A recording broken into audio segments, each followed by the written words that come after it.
இளையராஜா அவர்களை பற்றிய சர்ச்சை.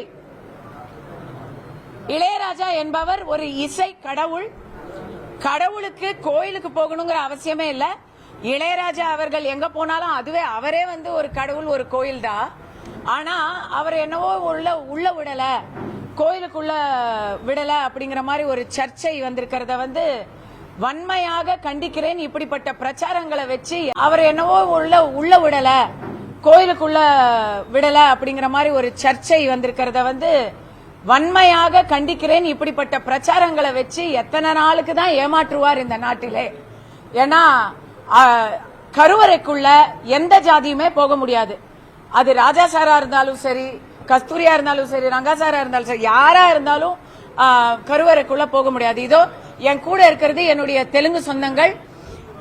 தமிழ்நாடு தெலுங்கு மக்கள் இயக்கத்தை சேர்ந்த என்னுடைய சகோதரர் தேவரகொண்டா ராஜு, ப்ரொஃபசர் ஸ்ரீனிவாச ராவ், இதுவும் ஒரு ஸ்ரீனிவாசன், மனோஜ் கருடா, எல்லாரும் இவங்க எல்லாரும் என்னுடைய, நான் இந்த அசோசியேஷன் மெம்பர், தமிழ்நாடு தெலுங்கு மக்கள் இயக்கத்துடைய மெம்பர் நானு.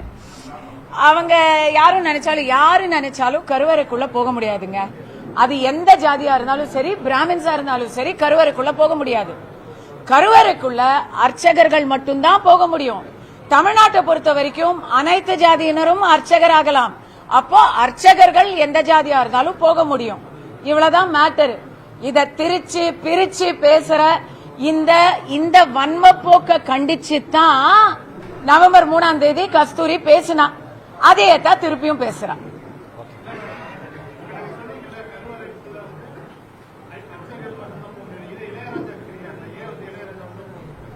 அவருக்கு இல்லங்க, அவர் போக முயற்சியே பண்ணல. இதோ இங்க நில்லுங்க அப்படின்னு சொன்னாங்க, அவர் நின்றார், அவ்வளவுதான். அவருக்கு மரியாதை பண்ணணும், இந்த இடத்துல நில்லுங்கன்னு சொல்றாங்க, அங்க அவர் நிக்கிறாரு. இவ்வளவுதான் நடந்தது. அத இங்க நில்லுங்கன்னு சொல்லிட்டாங்க அப்படின்னு சொன்னதுதான் பிரச்சனையே. வேற எதுவும் இருக்கா?